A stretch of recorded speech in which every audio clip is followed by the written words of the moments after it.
En esta nueva edición de Entrevistas Metal Index nos trasladamos a Madrid, España para conversar con un músico de talla mundial.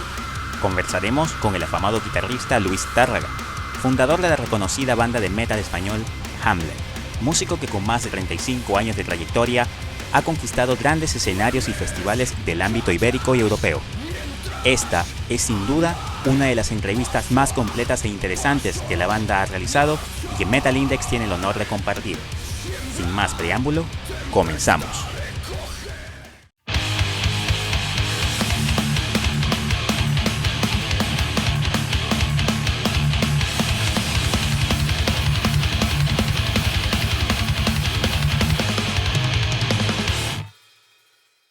Sean todas y todos bienvenidos a una nueva edición de Entrevistas Metal Index. Mi nombre es Jesús Carrillo. El día de hoy vamos a realizar una entrevista muy importante, ya que vamos a conversar con un referente de una de las bandas icónicas y posiblemente de las más obviamente referenciadas en lo que es el género New Metal en España, con más precisión en la ciudad de Madrid, que nació esta banda muy importante del estilo, no solamente obviamente para la escena española, sino también inclusive para la escena europea, y que ha repercutido inclusive también acá en Latinoamérica. Es un gran honor para nosotros en Metal Index poder acá recibir al amigo Luis Tárraga, guitarrista y fundador de la banda española Hamlet. Luis, bienvenido a Metal Index, hermano. Hola, ¿qué tal? ¿Cómo estáis? ¿Cómo estás tú primero y la audiencia? Espero que todo el mundo buenísimo, de verdad. Muy bien, de verdad muy alegres y sobre todo obviamente muy entusiasmados de verdad por esta oportunidad que le está brindando a Metal Index de poder compartir un poco acerca de la historia de la banda y también obviamente conocer un poquito de la historia de Luis Tárraga. Si es la primera vez que estás viendo un video de Metal Index, recuerda suscribirte a nuestro canal, activar la campanita para que no te pierdas absolutamente nada del contenido que seguiremos ofreciendo más adelante. Bueno, Luis, de verdad, preparado para lo que será sin duda alguna una muy buena charla, seguramente la vas a disfrutar. Y obviamente queremos comenzar con algo que es fundamental, ¿no? Que es obviamente esos inicios, de cómo tú obviamente empezaste a conocer los sonidos del rock, cómo empiezas a enamorarte de este estilo musical, qué te incitó obviamente a escuchar este estilo de música. La influencia más grande que tengo es mi casa, o sea, con mi familia, o sea, sobre todo mi padre. Siempre me cuentan además que desde muy pequeño, o sea, casi desde bebé, estaba como obsesionado con la música. Entonces, yo creo que no soy el primer músico que cuenta estas cosas. O sea, quiere decir que yo creo que un poco se nace con ello, ¿no? No quiere decir que luego a gente que no le gusta, luego le puede gustar, pero yo me refiero ya a la pasión exagerada que alguien puede tener sobre la música, como yo creo que a muchos músicos nos pasa. Entonces, lo he contado alguna vez, fíjate que, no sé, en lo típico de los Reyes Magos que aquí se celebra, los regalos de Navidad, etcétera. Yo cuando tenía 5 años siempre me recuerdo a mis padres que lo que pedía era discos de los Beatles. O sea, que era rarísimo que un niño de 5 años pidiera ya algún disco, ¿no? Cuando se pedían juguetes o lo típico, ¿no? O sea, no me había llegado todavía ni la época del fútbol, del balón o de otras cosas, ¿no? Yo ya pedía música y en mi casa siempre sonaba música a todas horas. Y los vinilos de aquí para allá, además música buena, o sea, bueno, me refiero que incluso que a mí, te hablo de Beatles, te hablo de los Stones, te hablo de Led Zeppelin, me acuerdo los singles de Led Zeppelin de mi padre, Iron Butterfly sonaba mucho en mí, o sea, había mucha música, encima, sobre todo rock, que enseguida ya sabes que tiene otra forma de llegarte, ¿no? Apasiona más, enseguida aquí te fijas cómo tocan los instrumentos. Siempre ha tocado alguien, yo creo que mis hermanos, todo el mundo sabe tocar un poco. De hecho tienen grupos a lo mejor en plan amateur, todo el mundo canta, no sé, la música ya te digo que ha estado siempre muy metida en mi casa, muy metida, y algunos de los hermanos teníamos que dedicarnos más de lleno a eso, lógicamente, ¿no? Perfecto. ¿Y recuerdas, por lo menos, ese día, por ejemplo, cuando compraste tu primera guitarra o cuando te compraron tu primera guitarra, ¿tienes alguna anécdota? ¿Recuerdas algo en particular de esa primera vez que sostuviste tu primera guitarra? ¿Sabes lo que teníamos siempre? Era más la típica guitarra, o sea, tener una guitarra eléctrica en aquella época era muy difícil. Claro. Te estoy hablando cuando tenía yo 10 años, 11 años, que a los 12 años yo creo que yo empecé a tocar la guitarra, muy pronto. Pero eran guitarras, siempre había guitarras en casa, una guitarra española de alguno, nos juntábamos los hermanos, ya te digo, uno tocaba, el otro aprendía un acorde, con mi primo tocábamos... pero yo me acuerdo que el boom fue aprenderse de repente cuando te aprendes tu primera canción, es decir... yo creo que fue lo típico, pues Smoke on the Water de Deep Purple, canciones de AC/DC enseguida me enganchó mucho a AC/DC, me enganchó mucho aprender a tocar canciones de AC/DC, entonces quedábamos mejor con mi primo y tocábamos, me acuerdo que, no sé, con mi primo fue el primer grupo que monté fue con él, con 14 años o con 13 años. Pero una guitarra eléctrica fue porque un vecino, que yo lo escuchaba desde el patio, con las ventanas abiertas, escuchaba una guitarra todo meter ahí, esto es una guitarra eléctrica, ¿no? Entonces, enseguida fue claro, ¿qué tenía que hacer? Tomar contacto con él. Alguien tenía una guitarra, entonces tomé contacto con él, y a esa persona fue la primera que le compré yo la guitarra. O sea, la primera guitarra eléctrica se la compré a ese vecino, ¿no? Conseguí que me la vendiera. Él la tenía como más de tal, pero claro, yo ya tenía que tener eso que tenía él. Y me acuerdo que la vendió. No recuerdo, sinceramente, sería la típica guitarra de imitación tipo Stratocaster, creo, pero no era una Fender, no era ni mucho menos. Y fue la primera guitarra. De ahí vas pasando ya a ir evolucionando, caer mejor, pero bueno, ese fue el inicio quizá de lo que es la guitarra eléctrica o incluso de tocar la guitarra, ¿no? Entre medias ya, que si das clases, que si te metes en clases de aquí, qué tal, qué cual, ¿no? ¿Sabes? Pues bueno, ya... ahora, ya tú, digamos, obviamente, bueno, obviamente ya te forraste, ¿no? Obviamente descubriste en un momento, bueno, obviamente la guitarra es lo mío, es lo que quiero aprender. Y obviamente, bueno, ya obviamente el pasar de los años se ha generado, ya esto es lo que se dice, lo que es la evolución, ¿no? de los mismos instrumentos. O sea, ya ni siquiera tanto de la música, sino que de los mismos instrumentos ya también empiezan a evolucionar, empieza a estar en la ingeniería musical. Ya obviamente en estos años, ¿no? Obviamente ya en lo que es esta década vamos a decir la década del 2000, o ya 2004, 2005, ya se empiezan a ver estos fenómenos ahora. Aunque creo que un poquito antes, de las guitarras de 7 cuerdas, 8 cuerdas. Sí. Yo creo que obviamente, bueno, eres un romántico por la época, obviamente, en la que empezaste, ¿no? A incursionar en el instrumento, pero ¿qué tal? O sea, ¿qué me dices tú? 6, 7 cuerdas, ¿has probado tocar guitarras de mayor cantidades? Sí, lógicamente he probado.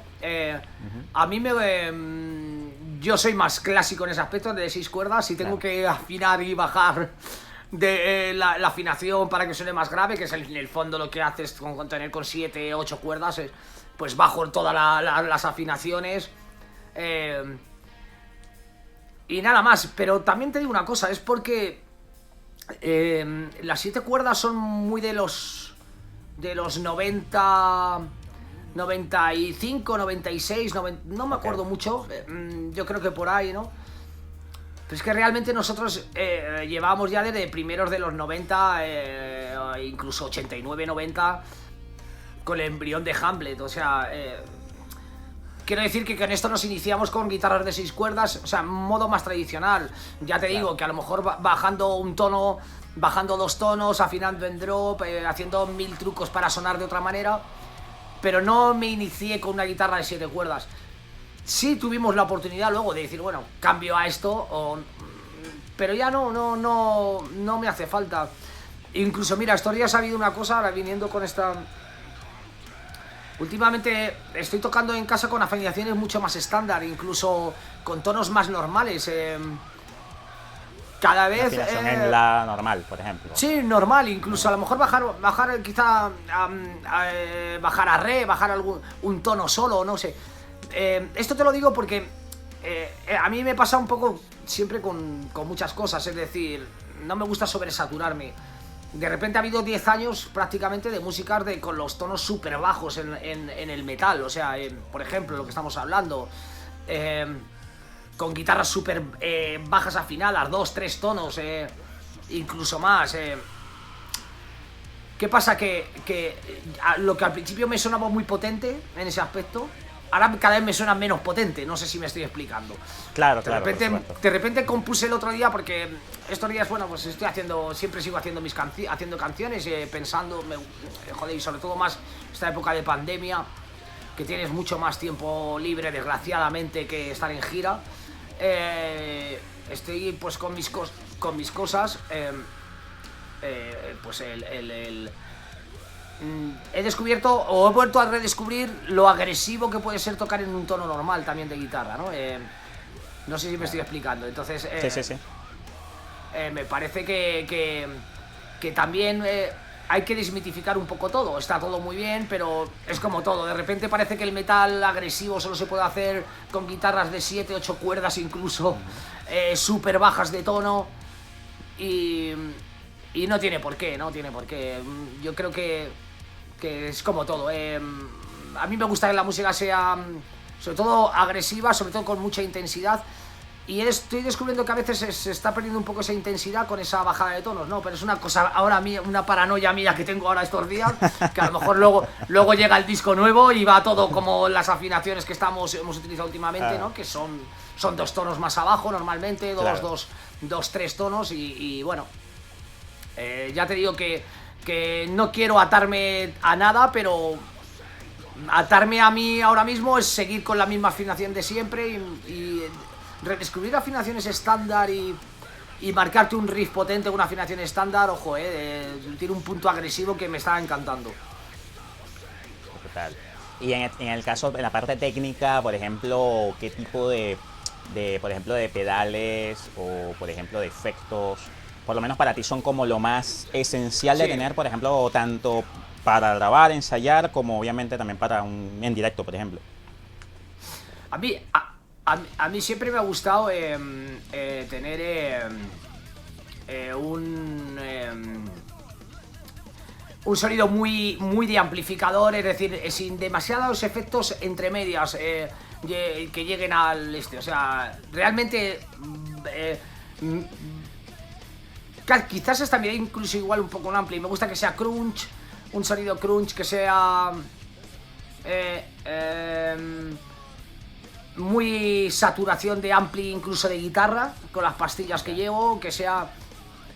Lo que quiero decir es que sea las manos y que sea la intención de tocar lo que le dé la agresividad a la guitarra, ¿no? Claro.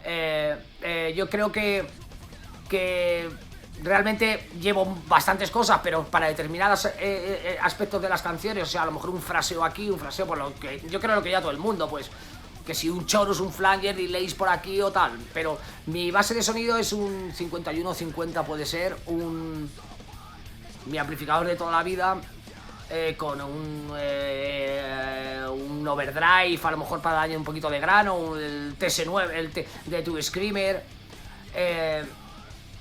no sé, o sea, que tampoco es que tenga algo exageradamente complejo, ¿no?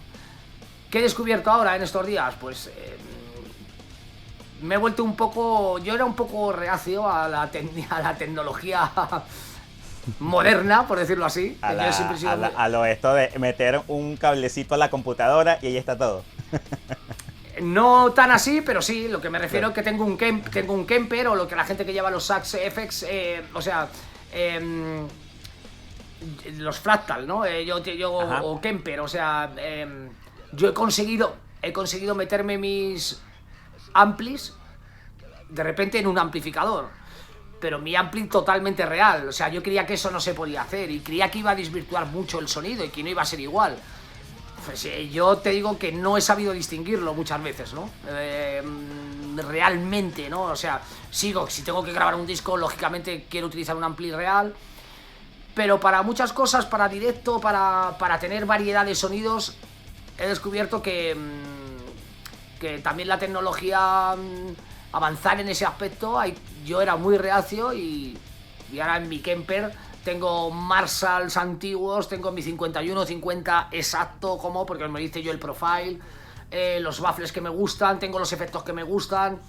Entonces también me ha abierto un campo ahí de sónico brutal, ¿no? Brutal. Y por lo menos si le dieras un consejo, por lo menos a un músico que está por lo menos practicando un new metal. Bueno, obviamente cada banda tiene su tono, ¿no? Siempre busca, pero por lo menos si tú dices, mira, para buscar un sonido más o menos a este estilo, te recomiendo estas 2 cositas o estas 3 cositas. Yo creo que yo sinceramente, y lo digo de verdad, es la forma de tocar. Claro. Yo creo que más que fijarse, yo siempre he intentado sonar bien en un amplificador malo, o sea, es decir, cómo buscarle tú las vueltas. Puedes tener un amplificador que a uno le guste y yo te puedo aconsejar un amplificador y por la forma de tocar esa persona, porque su mano derecha tape menos o tape más las cuerdas, sea más limpio, sea más con una técnica más abierta, o no, iba a decir sucia, que no es cierto, sucia, a lo mejor otra forma de tocar, o no sé, hay gente que aprieta mucho más las guitarras, los calibres de las cuerdas, las pastillas. Yo creo que influye todo. Entonces, mi consejo es que cada uno busque en lo que él suene bien. Es decir, con cualquier ampli que él vea que se hace un fraseo de guitarra o un riff de guitarra y que él sea capaz de decir, hostia, esto me suena bien, ¿no? Entonces, luego es ir buscando. Yo es que he cambiado, por ejemplo, a nivel de guitarras, lo típico era llevar tus MGs 81, las pastillas MGs 81, lo que te he dicho antes, un 51-50, un Tube Screamer y pa'lante, ¿no? La verdad que esa combinación para el metal siempre ha funcionado, es como la Biblia, ¿no? Pero luego yo he descubierto que otras pastillas que no son así y que me han encantado y realmente casi me suenan igual que antes, pero no tienen nada que ver. Unas son activas, otras son pasivas, ahora llevo otro tipo de equipo. Siempre he mezclado, no me ha gustado solo tener un amplificador. Yo he tenido Marshall y Mesa Boogies con un 51-50, son 3 amplificadores totalmente diferentes. Pero me ha gustado, siempre he grabado los discos, no he grabado solo con un ampli, he grabado con una mezcla de 2 o de... Entonces, lo que quiero decir, que no sabría cuál decir qué amplificador es mejor o no es mejor. Lo que he hecho es que para mi sonido, mis canciones y los riffs que yo compongo o que necesita Hamlet, mi forma de tocar es lo prioritario. Entonces luego yo he buscado cosas que se vayan añadiendo que a eso suene bien. Entonces mi consejo, ya te digo, yo creo que es como todo, no parar de tocar, buscar tu sonido con las manos, con la forma, con los riffs. Y aparte luego ya, a partir de ahí tú puedes empezar a probar. Yo aconsejo que prueben varias cosas y que se queden con lo mejor, ¿no? Total. Bueno, recordamos, si es la primera vez que estás viendo un video de Metal Index, no olvides suscribirte a nuestro canal, activar la campanita para que sigas disfrutando de muy buen contenido, así como el que estamos disfrutando el día de hoy con el amigo Luis Tárraga de la banda española Hamlet. Vamos a entrar ahora dentro de lo que es el campo de... ya digamos metiéndonos ya con la banda, ¿no? Principalmente, bueno, en lo personal, por lo menos por lo que hemos visto de tu historia y la relación que tienes con J. Molly, o no sé si sería J. Molly. Entonces... nosotros le llamamos Molly a secas. Molly, así a seca. Sí. Molly obviamente significa para ti, obviamente creo que más que un compañero de banda, casi un hermano, es prácticamente como de la familia. Sí. Entonces, a ti, aparte, bueno, obviamente de lo personal, musicalmente, ¿qué fue lo que te impulsó a trabajar con él? Y de alguna manera, ¿cómo puedes describir tú de cuáles han sido los factores que ha hecho que esta relación musical, profesional y de buena amistad se haya mantenido en el tiempo? La química es que como si fuéramos gemelos. O sea, la química musical que tenemos casi, ¿no? Quiere decir que tengamos los mismos gustos en todo, ¿eh? O sea, incluso cada uno tiene su preferencia de escuchar música de una manera o de otra, pero coincidimos en demasiadas Y sobre Claro. todo, coincidimos sobre todo en cuando hacemos las canciones. Es que sabemos perfectamente, o sea, es como, no sé, él se entiende perfectamente desde el primer día, o sea, te estoy hablando de cómo, qué vamos a meter aquí, qué vamos a hacer y qué vamos, ¿sabes? Entonces, claro, hay una química brutal. Para entendernos, o sea, que yo creo que eso es fundamental. Entonces, siempre todo a partir de ahí ha ido súper fluido, ¿no? Es parte fundamental de las canciones, ¿no? Yo le paso una música y él mete sus melodías, sus letras, y es que es donde tiene que ir y como tiene que ir, y si no le tengo que explicar, no tengo que dar prácticamente explicaciones. Enseguida cuadra todo, ¿no? Y esa es la razón fundamental. Brutal. Viendo obviamente que bueno, ustedes, bueno, inicialmente ustedes dos empiezan con esto de crear la banda, empiezan con esta idea de hacer obviamente lo que les gusta, ¿no? Hacer muy buena música y de paso no encasillarse, ¿no? Como se dice, a hacer un rock, un heavy metal tan, digamos, tan estándar, ¿no? Sino como hacer algo también diferente. Hay algo que obviamente también es una referencia, me imagino que quizá a lo mejor lo has comentado en alguna otra entrevista, lo has dicho quizá puede ser que sea una de las preguntas más típicas, ¿no? Pero nombrarte al gran poeta William Shakespeare, ¿qué significa para ti? ¿De dónde viene Hombre, y nace esta idea de es el... Hamlet? Por él, Ser o a no ver, ser este nombre. por él, pero por otra cosa llevamos agradecimiento, ¿no? Por llevar el nombre de Hamlet en el grupo. No, lo que Claro. pasa, realmente tampoco, lo digo de verdad, no tiene ningún significado, o sea, no te voy a mentir. Ok. De hecho, nosotros, ni Molly ni yo pusimos el nombre de Hamlet en el grupo, lo puso un batería que tuvimos cuando empezamos, lo puso y fue por casualidad, yo creo que también lo he contado. Nosotros nos juntamos 4 chavales a ensayar, formamos un grupo y cuando llevábamos, no sé, mucho tiempo ensayando y tal, lo único que éramos para tocar en un local, no teníamos ni pretensiones de tocar en directo ni seguir más allá. Pero cuando vimos que la cosa iba como más seria o como más... Había que ponerle un nombre al grupo, lógicamente.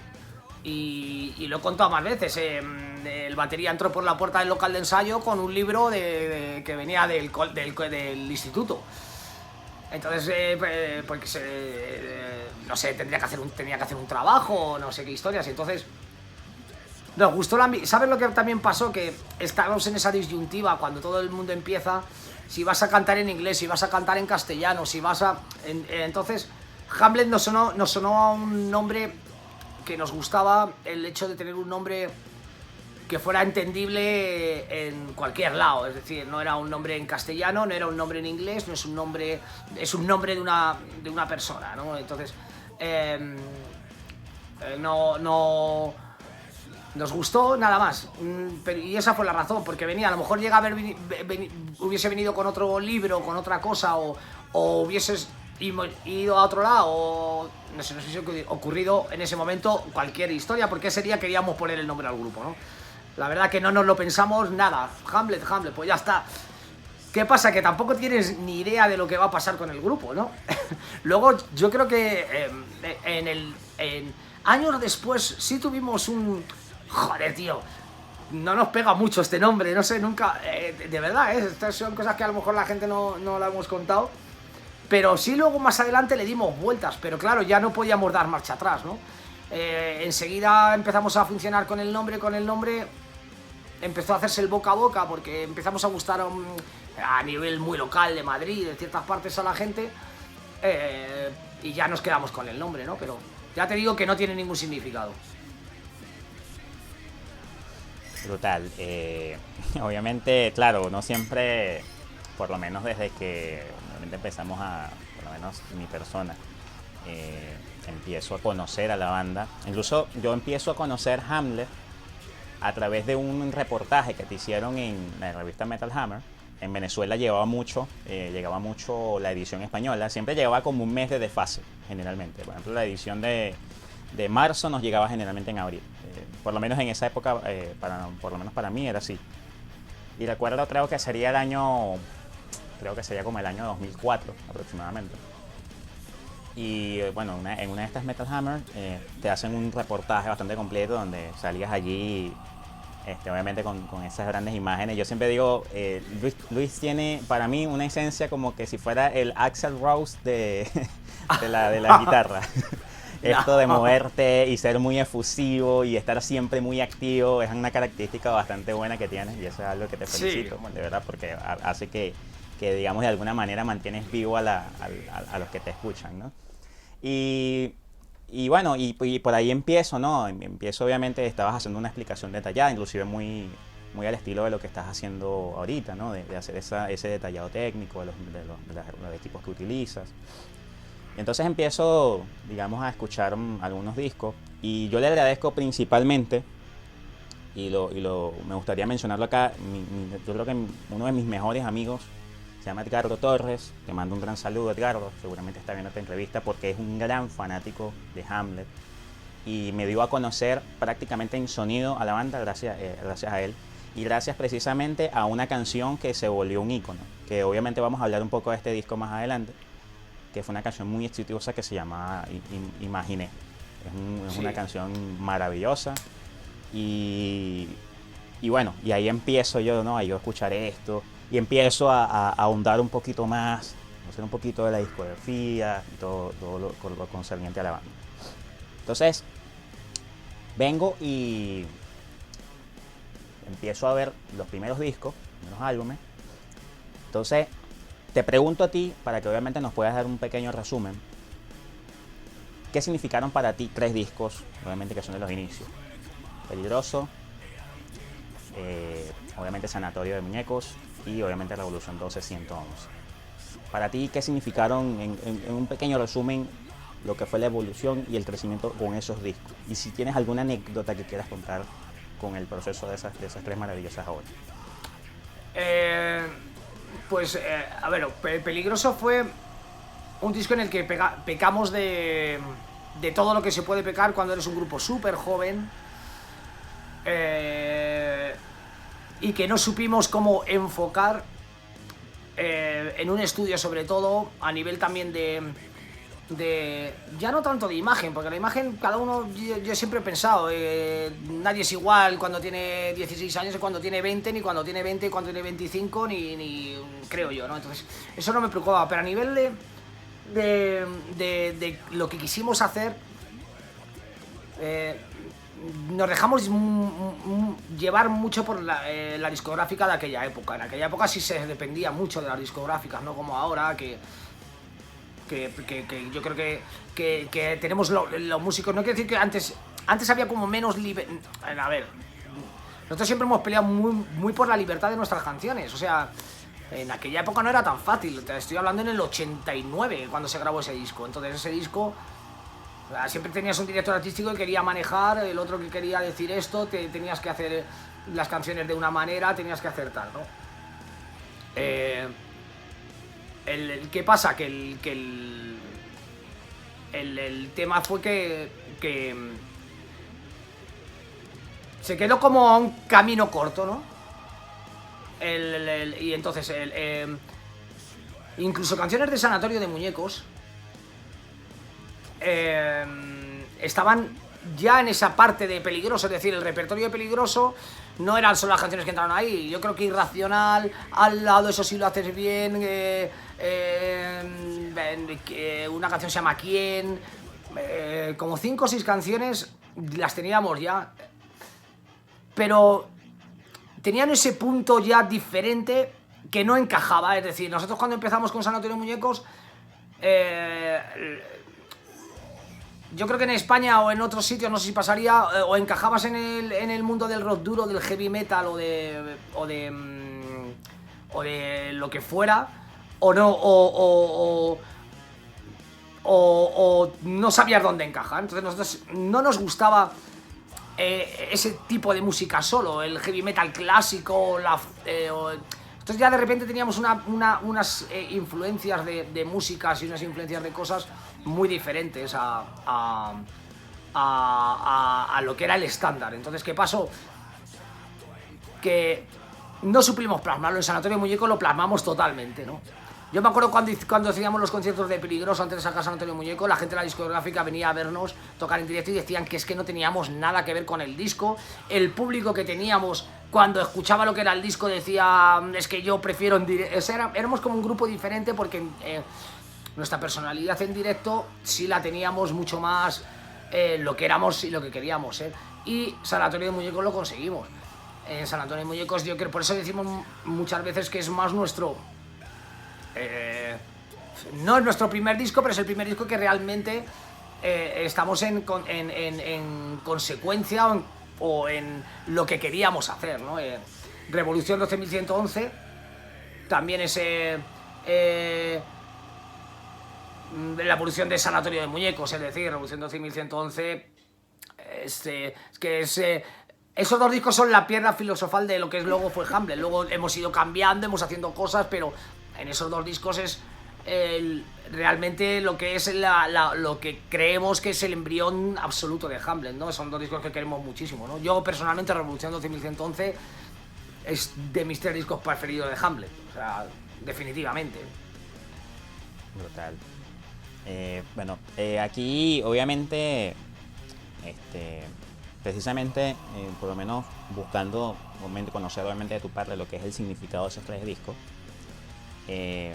uno de los discos que me llamó mucho la atención, inclusive lo había conversado contigo hace unos días, que ha sido también un disco muy referenciado, sobre todo por el nivel sobre todo de producción, es el disco Insomnio del año 98. Sobre todo porque allí trabajas con un señor que es obviamente una eminencia, un tipo muy buscado por muchísimas bandas, desde Cradle of Filth, desde Machine Head, Bullet for My Valentine, etc. O sea, por nombrar inclusive bandas de un nivel top. Inclusive una banda que también que produjo, que casualmente, o sea, para ver lo que es la amplitud musical de este señor, fue el Necroticism de Carcass, lo produjo este señor, que es el señor Colin Richardson. Para ti, el haber trabajado con Colin Richardson, el haber iniciado esta travesía, ¿no? de hacer muy buenas producciones de la mano ahora de este distinguido productor, ¿de alguna manera sientes que él marcó posiblemente un antes y un después en el sonido de la banda? Sí, o sea, totalmente. Igual que he dicho que Revolución 12111 es uno de mis hijos preferidos, pero es que luego el saber tocar en un estudio, el tener la primera es realmente un productor, porque nosotros cuando grabamos Revolución 12111 y Sanatorio de Muñecos lo grabamos en Florida, en Tampa, pero con Tom Morris, pero más que ejercer de producción fue más ejerció más de ingeniero. Entonces, claro, estábamos un poco más perdidos, es decir, Colin Richardson nos cogió desde el principio como si fuéramos casi hijos suyos, ¿no? Entonces, claro, además es un tío que se enamoró del grupo, o sea, y esto no lo digo en plan chulería, ¿verdad? Mira, Colin, tal, ¿no? Un tío que ha hecho tantos grupos, pero es cierto, o sea, yo creo que si lo preguntaras a él, yo creo que te lo diría, ¿no? De hecho, nosotros conseguimos grabar con Colin Richardson por eso, porque le gustamos. O sea, yo creo que te comenté otra vez en otra charla que si llega a ser económicamente nunca hubiéramos podido grabar con Colin Richardson. Colin Richardson tenía ya un nivel de producción, una oficina de managers carísima. Tenía, o sea, quiero decir que era imposible, o sea, es decir, no teníamos dinero, o sea, hablando claro, ¿no? ¿Qué pasó? Que nosotros la insistencia, porque nos encantaba, o sea, es que sacaba discos, lo que has dicho tú de Carcass, cuando sacó el primero de Machine Head, discos de Napalm Death, nos encantaba, o sea, era lo que queríamos conseguir en un estudio, ¿no? Entonces, claro, ¿cómo le insistimos? Grabamos una maqueta en una cinta de cassette, se la mandamos y... Joder, y a partir de ahí, no sé, él dijo que él quería hacer Hamlet como fuera y puso todo su labor para, bueno, y ha sido una de las mejores experiencias. Nos hizo crecer muchísimo como grupo, tanto en el estudio, tanto cómo enfocar las canciones, como tal, como... Y bueno, y ahí está el resultado. Tenemos 5 discos con él, o sea, 3 grabados directamente con él, 2 mezclados por él. O sea que, aparte de esos 3 grabados y mezclados y producidos, o sea que tenemos mucha relación. ¿Qué pasa?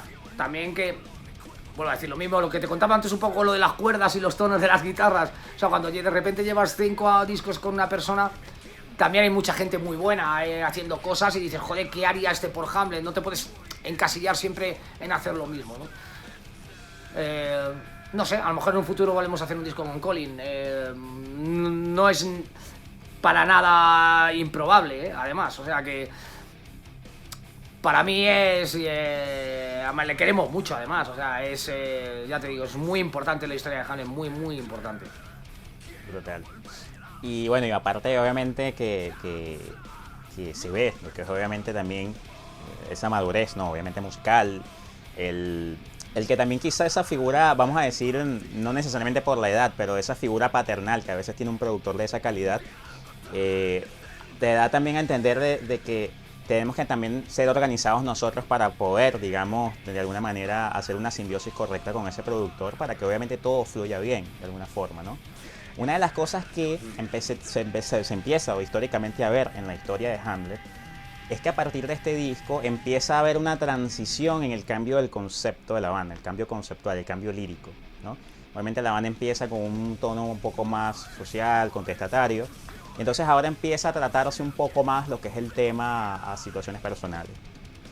De alguna manera, o sea, para ti, ¿qué fue lo que, digamos, fue motivando a hacer este tipo de giros un poco en lo que es el concepto? Y actualmente, ¿cómo tú dirías que de cuál es exactamente, vamos a decir, el tipo de mensajes que ha estado empezando desde ese momento a generar un Hamlet a través de sus letras?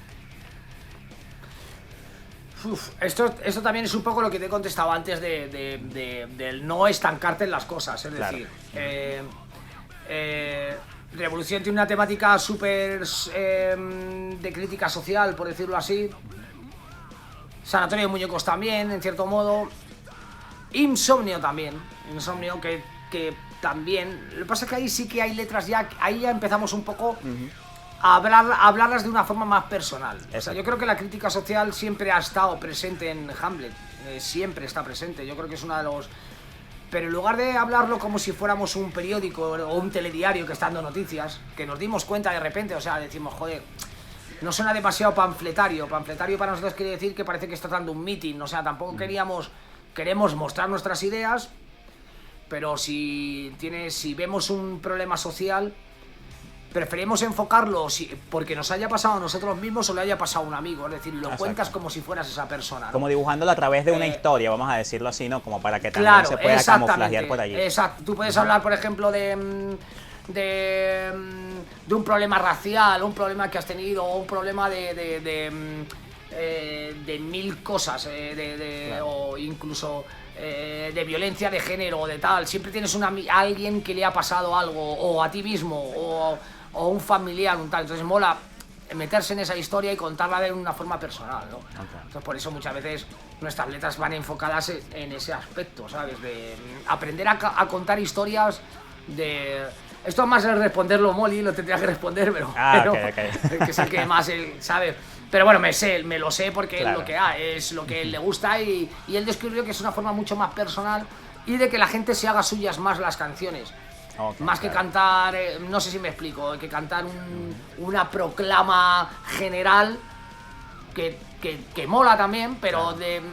La gente hace más propias las canciones y parece que les ha pasado a ellos, ¿no? Entonces tienes que buscar ese enfoque intermedio de ser crítico, pero ser personal y contar las cosas como si fueras más interiorizado tuyo que leído de lo que te he dicho antes, en un periódico o en una cosa, ¿no? Eso creo yo. Es como también una manera de que, o sea, lo veo así como de esta forma, ¿no? De que también la persona que obviamente está siguiendo la banda de alguna forma se siente identificado con alguna canción, vamos a decirlo así, ¿no? Mira, a mí me encanta escuchar, por ejemplo, el homónimo, el famoso álbum negro, ¿no? por tal canción, porque en esa canción hablan de un tema en el que me identifico, o me gusta, por ejemplo, una canción del insomnio porque hablan de esta temática, etcétera. O sea, como para que también de alguna forma, como tú muy bien dices, ¿no? Muy bien dices, la gente también se empiece a identificar un poco con las situaciones y de alguna manera también como que ustedes de manera elegante camuflajearon el tema contestatario a través precisamente de una manera muy genial a través de estas historias, y de verdad que fue una transición bastante buena. Bueno, me gustaría ahora, Luis, vamos a tomar un pequeño break, vamos a decirlo así, ¿no? Dentro obviamente de la entrevista.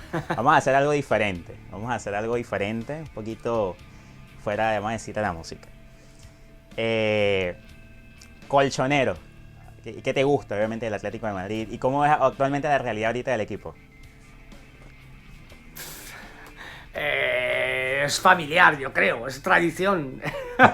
Yo creo que mi casa es que yo creo que es que de abuelos, tíos, yo creo que es no lo sé. Si no eres rojo y blanco no entras en mi casa. Ni en mi casa, ni en casa de mis hermanos, ni en casa de mis padres, ni en casa de... No, en serio. Yo es que no tengo un recuerdo que no sea también... es un poco lo que decía de la música. Siempre había la música y estaba el Atlético de Madrid por ahí. Ah, bueno. De alguna manera. ¿Sabes? Y la realidad actualmente, hoy estamos al año 2021 y a la fecha 22 de enero, el Atlético de Madrid es líder de la liga en este momento, es líder de la liga. Tiene como 96 puntos de diferencia sobre los otros equipos, como con 5 partidos menos todavía. Entonces, no tanto, pero bueno. Hay una posibilidad bastante alta de que sean campeones, pero actualmente ya ahorita en la realidad, ¿cómo estás viendo? Es lo de menos, o sea, los del Atleti somos los del Atleti, hombre, nos gusta si es campeón, pero si no, nos da igual, te lo digo sinceramente. Somos del Atleti y somos así, sí. Brutal. Y otra cosa, ¿qué otra cosa tú, por ejemplo, tú dominas, vamos a decirlo así, o vamos a decir, te apasiona, que no sea necesariamente con la música? Por ejemplo, otra cosa que las personas que te siguen, que te conocen tu trayectoria musical, no sepan que, por ejemplo, no sé, Luis Tárraga es carpintero. Bueno, yo después que termino de hacer música me pongo a hacer muebles en el garaje de mi casa. No lo sé, no, sinceramente tampoco sé decirte. No lo sé, es complicado. Otra cosa, cocinar, no sé. Sí, a ver,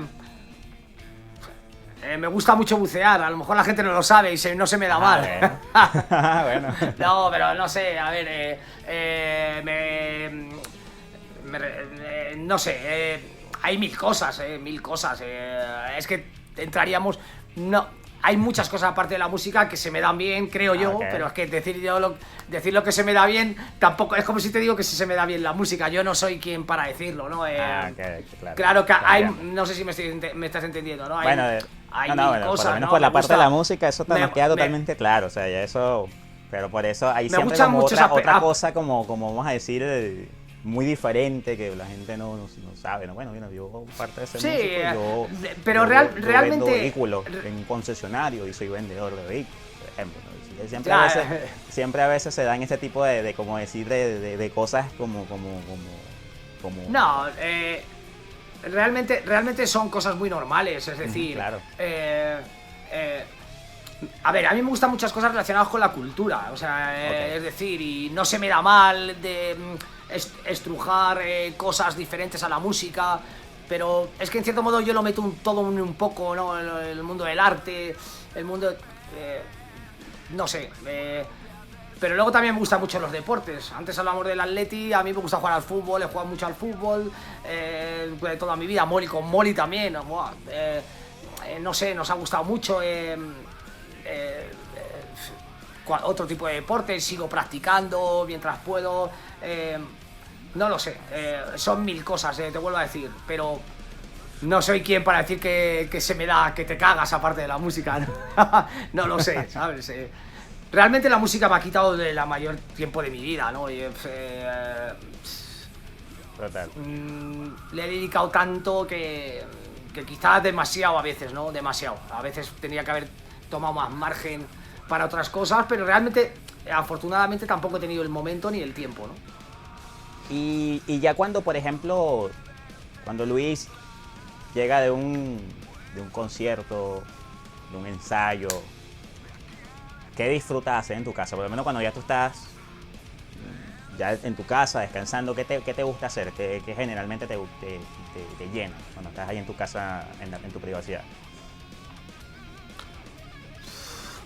Normalmente algo que no tenga nada que ver con la música, ¿ves? Ahí sí que intento desconectar absolutamente del todo. Bueno, pues yo creo que lo de todo el mundo, pues ver una película, estar relajado, ver alguna serie de televisión. Me gustan mucho las series soy seriadicto y igual. cosas entonces, pues por eso te quiero decir, o sea que me gusta mucho jugar a la PlayStation también. Ah, brutal. Lo que pasa es que mi hijo no me deja, a veces, o sea, bueno, a veces no, normalmente no me deja. Y ya están, me imagino, ya están Pero ya están en planes de la 5, en la Play 5 o ya. estoy a punto, estoy ahí a Ok. ver si me gustaría tenerla. Pero bueno, que sí me gustan mucho los juegos, me han gustado de toda la vida.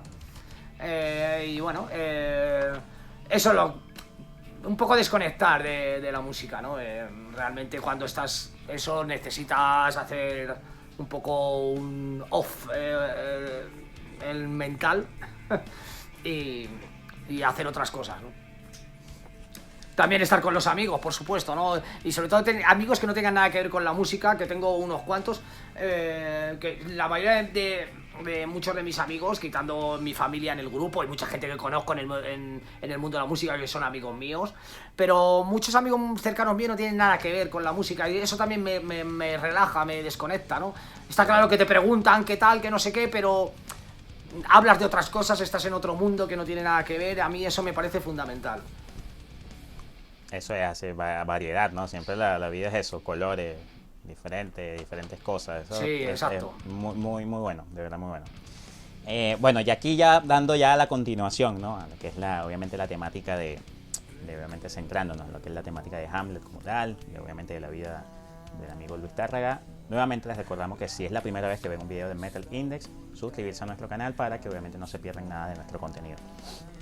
Luis, ya obviamente ya tocando obviamente lo que es década del 2000, empiezan álbumes a llegar álbumes como Pura Vida, llega por ejemplo el homónimo, llega después un directo, empieza la banda obviamente ya a tomar, ya digamos a tener ya una identidad musical mucho más obviamente definida, por decirlo así de alguna manera, siempre igualmente probando con cosas diferentes, pero yo creo que uno de los álbumes que también ha marcado un poco lo que es la manera de hacer música en la banda ha sido, en definitiva, Siberia, del 2005.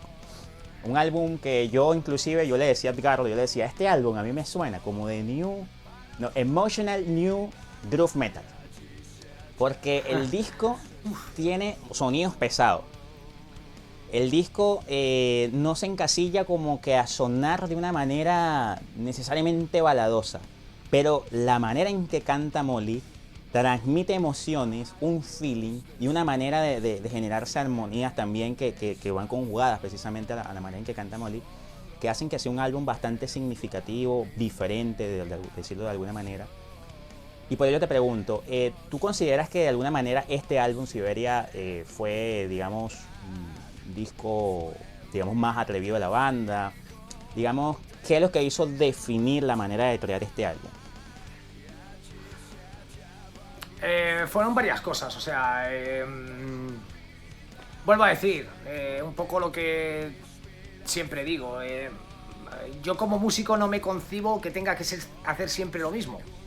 Ni hacer lo que la gente quiere que haga, o sea, yo quiero tener mi libertad artística y para mí es fundamental, porque el primero que se cansa de las cosas, lógicamente soy yo, una persona que te escucha una vez al mes o hay un concierto tuyo o te escucha a lo mejor a la semana, pero nosotros convivimos diariamente con nuestra música, es que yo creo que hay gente que no es consciente que lo que es eso, entonces ¿qué pasa? Es como si estuvieras escuchando una canción todo el rato, imagínate cualquier como público, si siempre estás poniendo el mismo disco durante un año y lo estás tocando en directo, con esto lo que quiero decir, que de repente llega un periodo de que quieres hacer un disco diferente en muchos aspectos a lo que llevas haciendo durante muchos años.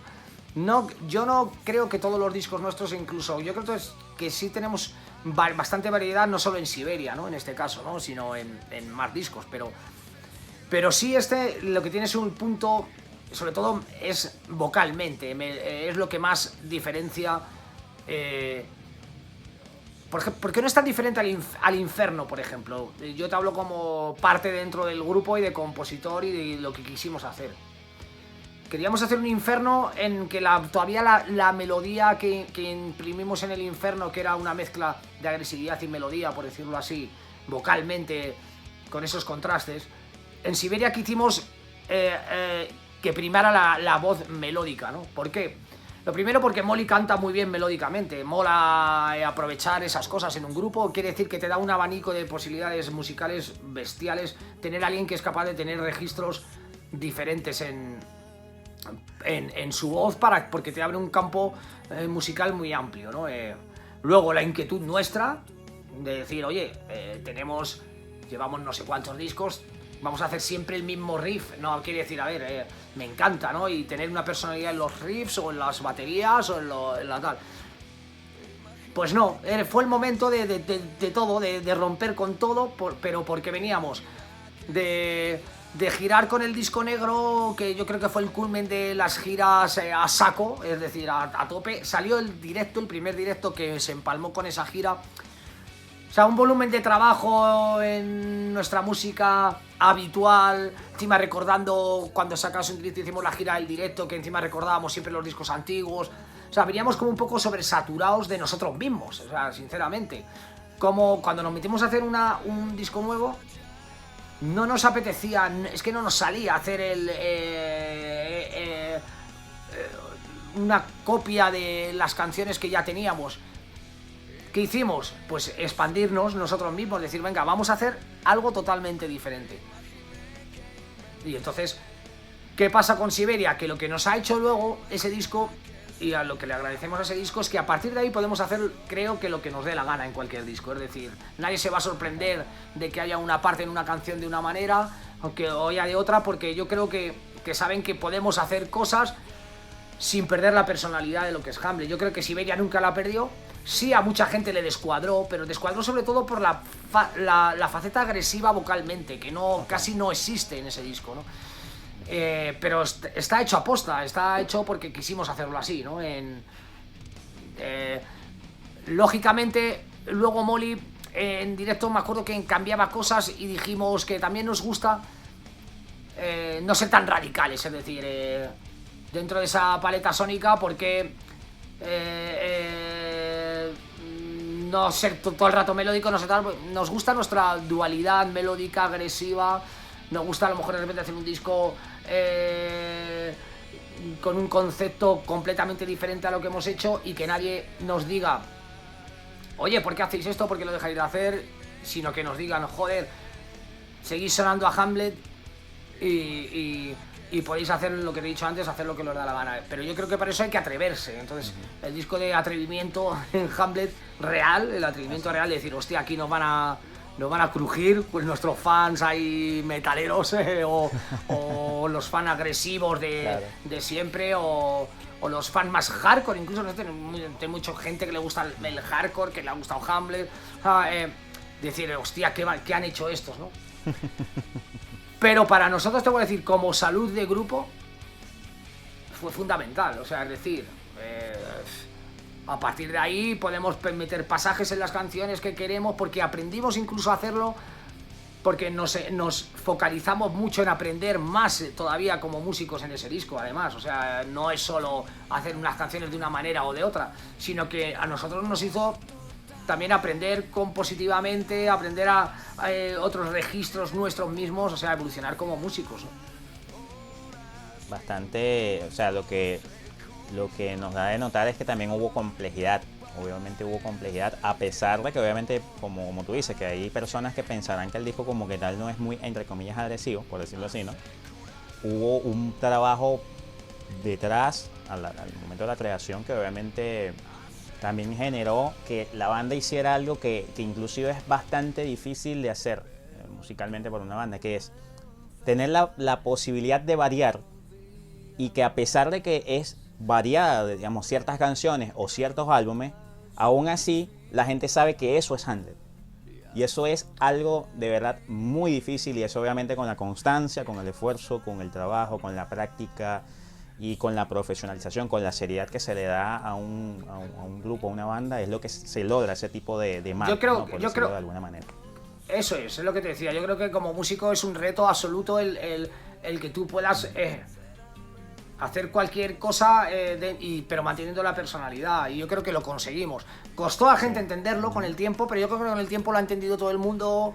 Y de hecho, cuando recuperamos canciones de esas en otros formatos, en otro tal, a la gente le gusta mucho, ¿no? Y bueno, a nosotros nos encanta ese disco. Total. Y hasta, vamos a ponerlo hasta ese momento, vamos a decir, el 2006 llega Pura Vida. Inclusive eso fue también algo bastante interesante, ¿no? Porque fueron dos discos que prácticamente nacieron uno detrás del otro.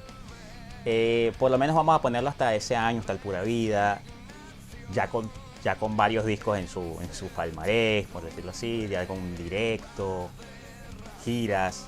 En algún momento tú, Luis, tú estabas, o sea, tú de verdad caíste de que, wow, esto de verdad que está saliendo inclusive hasta muchísimo mejor de lo que yo llegué a pensar desde el principio. O sea, en algún momento tú por lo menos te llegaste a saturar o, por decirlo de alguna manera, llegaste a sentirte que no podías creer también en el momento que estabas viviendo como banda. Uf.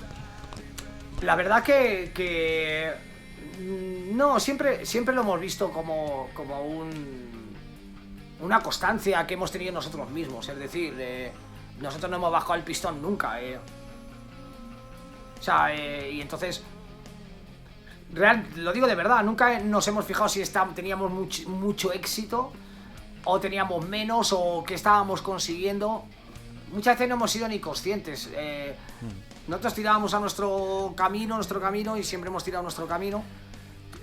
Y seguir disfrutando de la música. O sea, nosotros siempre lo hemos dicho, somos como fans unos fans de la música de toda la vida, que hemos hecho la música que hemos querido. Nos hemos peleado con los que querían meterse con nuestra forma de ver nuestra carrera. O sea, quiere decir que hemos sido muy Hamlet, muy nosotros en el aspecto, en todo, ¿no? Es decir, vamos a ser nosotros mismos, no solo musicalmente, sino en la forma de llevar un grupo, la forma de conseguir las cosas. Entonces, realmente por eso nunca hemos querido más disfrutarlo todo que ser conscientes de si tenemos éxito o no hemos tenido éxito. Genial. Bueno, y aquí viene ahora un pequeño periodo, ¿no? En el que obviamente se deja de publicar unos discos, ¿no? Aunque más o menos manteniendo más o menos una línea de 2, 3 años allí entre cada lanzamiento. En 2009 nace La Puta y el Diablo. Sí. Un álbum que yo creo que en lo personal lo considero, creo que uno de los más agresivos de la banda, sobre todo porque la banda empieza a recopilar un sonido más trachero, por decirlo así, ¿no? Empieza a haber inclusive bastante presencia de doble pedal más rápido, más speed. Se empieza a denotar también una variedad también en la voz de Molly, ¿no? Empieza a haber una variedad en esa manera de ejecutar su voz, metiéndole la agresividad. ¿Fue este álbum, consideras, una manera de rendir alguna especie de tributo a ese gusto musical agresivo y de alguna manera demostrar que la banda tiene fuerza para seguir haciendo música que inclusive se puede ir hasta rozar lo extremo? Yo no le considero el disco más agresivo de Hamlet, no lo considero así, pero le considero el disco más en el que quisimos también hacerlo un poco complejo. Es decir, las estructuras de las canciones no son las más sencillas a nivel de tempos, a nivel de arreglos varios, a nivel de todo en general. Es el disco un poco más complejo y en el que nos comimos mucho la cabeza en no querer hacer también lo mismo que hablamos de Siberia, pero en el otro punto, es decir, hacer un disco en que las transiciones entre partes de las canciones fueran un reto para nosotros, es decir, no se me entienda mal, no quiero decir, tiene un toque como no progresivo, o sea, no de música, pero sí de hacer un toque de ser un poco más complejos dentro de lo que nos gusta de ser complejos o no, pero no hacer un disco sencillo, y nos salió un disco pues así, ¿no? También nos gusta mucho. Nos gusta menos, es el disco de los que menos nos gusta cómo quedó la producción. También te lo digo sinceramente, ¿no? Aquí estamos para ser sinceros. No estamos contentos, nunca estuvimos contentos con la producción de ese disco. No, tuvo que haber... No nos entendimos con...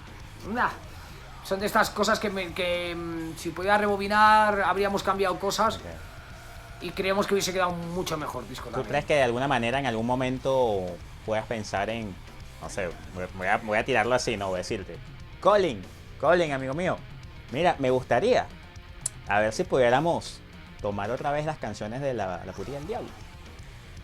Y dime tú, ¿qué le pudiéramos meter allí para terminar de hacerlo? Yo sinceramente, yo sí estoy a favor a lo mejor de remezclar discos o tal, okay. Pero realmente tampoco hacer un mastering nuevo. Me acuerdo, okay, con Sanatorio de Muñecos hicimos un remastering, porque son discos tan antiguos que incluso yo creo que en aquella época los mastering es que ha evolucionado tanto que se quedan como muy antiguos en ciertos aspectos, pero no soy partidario de regrabar, de volver atrás, prefiero volver al futuro, y muchas de lo que dan los discos nuevos son revanchas, es decir, yo puedo intentar hacer o buscar cosas que no pudimos hacer en La Puta y el Diablo en canciones nuevas y en hacer en un disco nuevo, no sé si me explico. Entonces prefiero tomármelo como un objetivo para aprender en un futuro disco cosas que no me han salido bien o que no nos hayan salido bien como grupo, es decir, por eso digo que yo prefiero siempre intentar mostrar canciones nuevas que anclarse y darle vueltas a lo que ya se hizo, ¿no? Entiendo perfectamente. Y por lo menos aquí ya, bueno, para dar un resumen de por lo menos estas últimas 3 producciones, Amnesia, La Ira y Berlín, que por cierto, bueno, ya se está empezando a trabajar, si no me equivoco, creo que desde La Ira, de todas maneras tú igual me corriges, se empieza a trabajar con Maldito Records. Sí.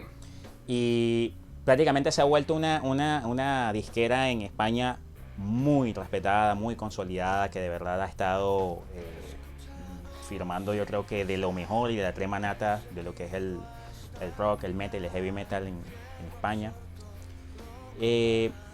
Digamos, de estas últimas 3 producciones, ¿cuáles consideras tú que, digamos, ha sido quizá el mayor reto de estos últimos 3 discos en hacer, en producir? Y que de alguna manera, Berlín. ¿Cómo puedes dar una pequeña diferencia de lo que fueron estas últimas 3 producciones?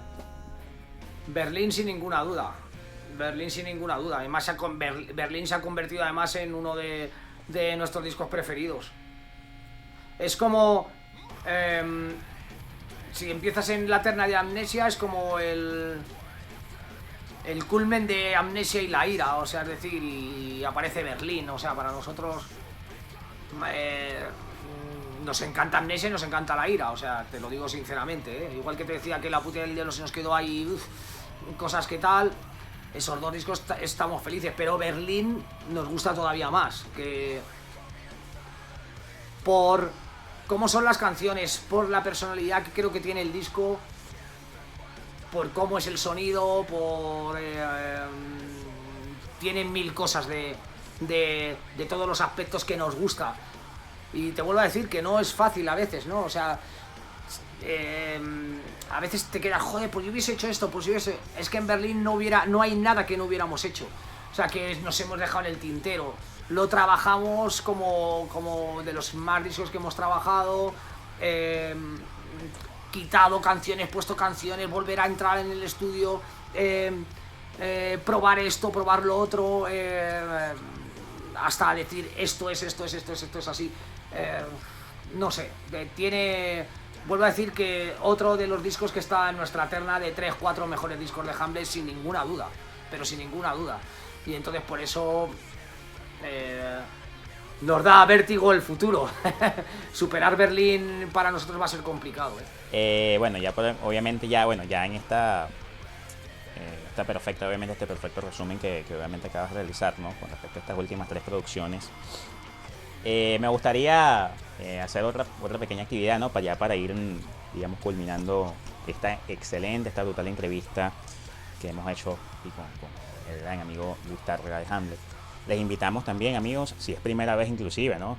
Que es muy difícil, pero posiblemente si es la primera vez que escuchas Hamlet, vamos a dejar acá un enlace con, obviamente, su canal de YouTube, su página web, obviamente para que también puedan adquirir, obviamente, lo que es la música de la banda, pueden escucharla en sus diversas plataformas para que obviamente puedan escuchar lo que es la discografía de la banda y obviamente puedan disfrutar de muy, muy buena música. Me gustaría preguntarte, esta es una actividad bastante interesante, seguramente la vas a disfrutar mucho. Si por ejemplo, yo te voy a mencionar un disco de la banda y tú me vas a decir el nombre o de un guitarrista o de un cantante o de un músico que tú quieras, que sea reconocido, anglosajón, europeo, etcétera, que te gustaría que participe en alguna canción de ese disco. ¿Ok? Vale. Vamos a ver. De Revolución 12.111, ¿qué músico te gustaría que participara en alguna de tus canciones? Por las características de algún tema. En ese disco. Que tú digas, señor, pues me hubiese gustado, señor Phil Anselmo, me gustaría que usted cante. Phil Anselmo me hubiese gustado en Sanatorio de Muñecos, okay. Eso te lo digo ya. Okay. Una canción que se llama Al lado, le pegaba, era muy pantera esa canción, es muy pantera el desarrollo, me encanta. En Revolución 12.111 me hubiese gustado que, por ejemplo, en JF hubiese cualquier miembro de Biohazard o de Psicofitol. Cualquier miembro, Billy Grasseadi, por ejemplo, o Luke Kohler, cantante de Psicofitol, me hubiese encantado que hubiesen participado en Revolución. No sé, a ver, otro más, pregúntame. A ver, vamos a ver, del álbum negro. ¿En el negro? El del homónimo. Mira, porque yo sé que le gustaba, eso nos decía Colin, que le gustaba mucho el sonido de guitarra, que cuando iba al estudio estaba grabando con Machine Head, no sé, o estaba mezclando, no sé si, creo que... ¿Qué disco era? No recuerdo, ahí no me quiero pillar los dedos. Pero mira, Rob Flynn de Machine Head en el disco negro metiendo algo también hubiese estado bien. Sí. Brutal. Le encantaba el sonido. Colin nos decía que le encantaba el sonido de ese disco a Rob Flynn, que le gustaba mucho, que iba cuando estaba... ¿Y has tenido la oportunidad de conversar con él? Estaba trabajando con él en esa época en no sé qué disco, te vuelvo a decir, y Colin me lo contó. Dice, joder, que tiene el Rob Flynn con el disco negro, wow. que le encanta cómo suena. Dice, yo quiero ese sonido de guitarra, decía. No sé, no me acuerdo qué disco ni qué canción, ¿sabes? Oye, brutal.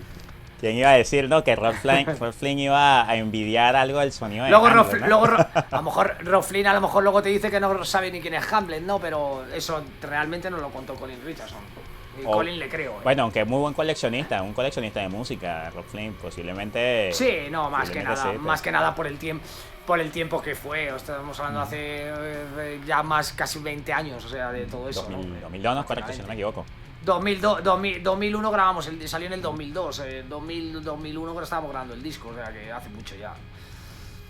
En ese entonces creo que sería de Machine Head, creo que sería el Super Sharks, creo que salió después. No sé, fue cuando, pues, bueno, a lo mejor nuestro disco El Negro ya llevaba un tiempo en la calle, no sé qué disco sería.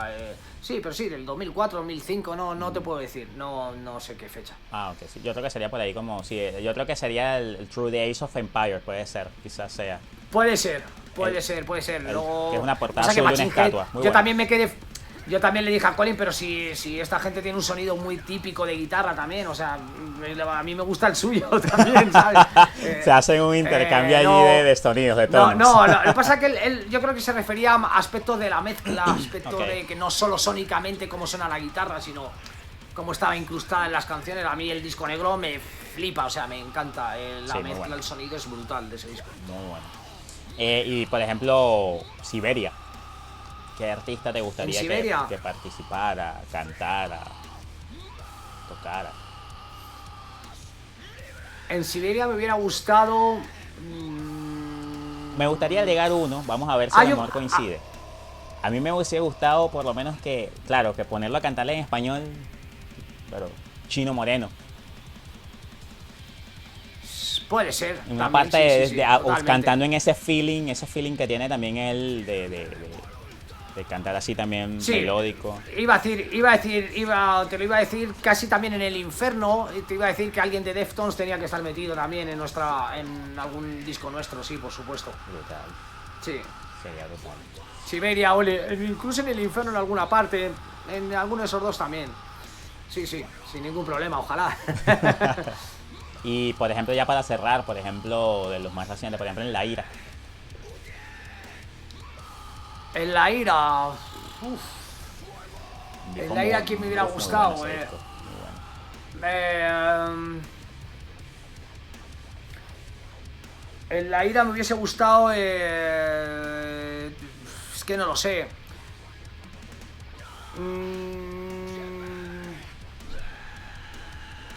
Ahí me pillas.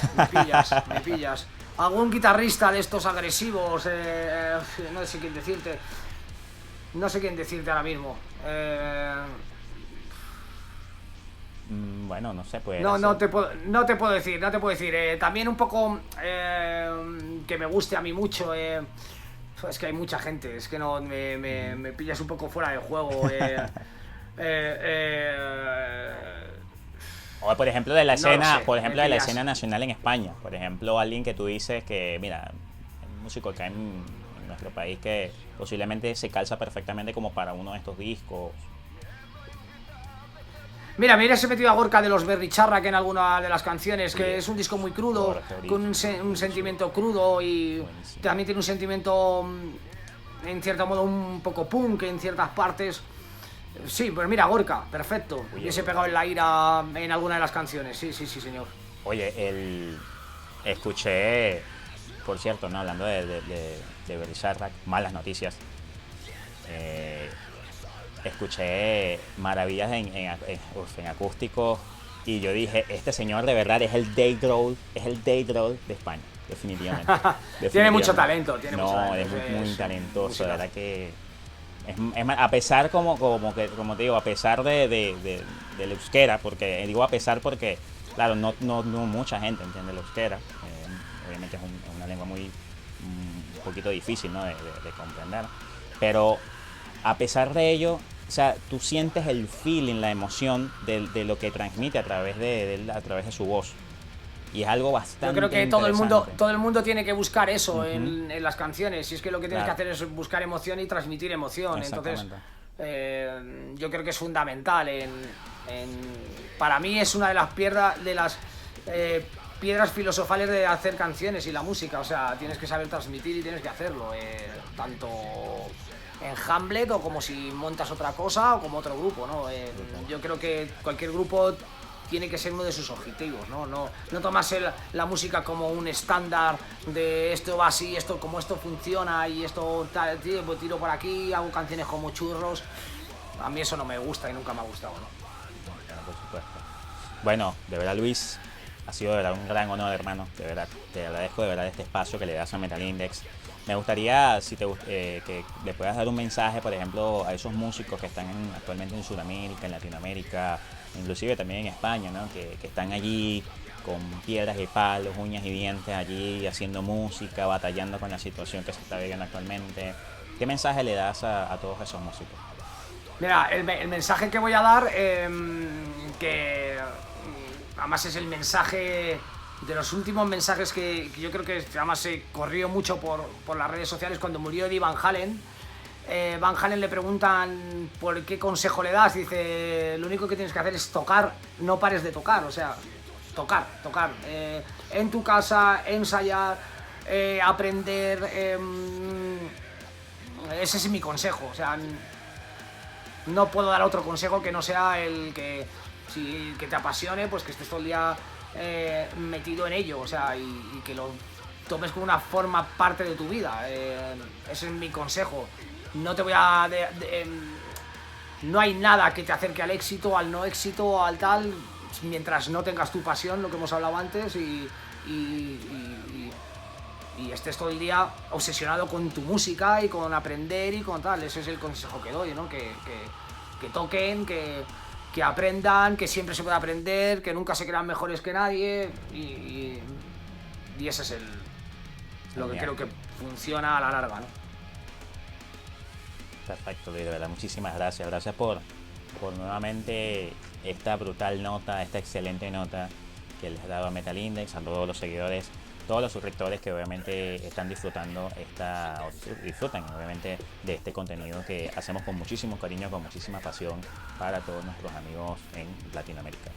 De verdad, por mi parte... Pues un placer, el placer es mío, y un saludo a todos, eso, y que bueno, que gracias por perder el tiempo en escucharnos, no, para por nada. Escucharme a mí también. Gracias por la ganancia de tiempo, verdad. Y ojalá, mira, hablamos de todos los países que nos escriben de Sudamérica, ojalá vayamos pronto a tocar, siempre lo decimos, ha habido muchas oportunidades de hacer las giras, pero queremos hacer algo bien, aunque sean pocas fechas, pero que esté bien, y ojalá acabe también todo esto de la pandemia, que podamos volver a girar los grupos y encontrarnos pronto con nuestro público por allí, que sé que tenemos en bastantes sitios. Así ¿no? es, claro que sí, por supuesto que sí. Créeme que acá, obviamente, en Latinoamérica, obviamente Hamlet recibidísima con los brazos abiertos, de verdad que sí.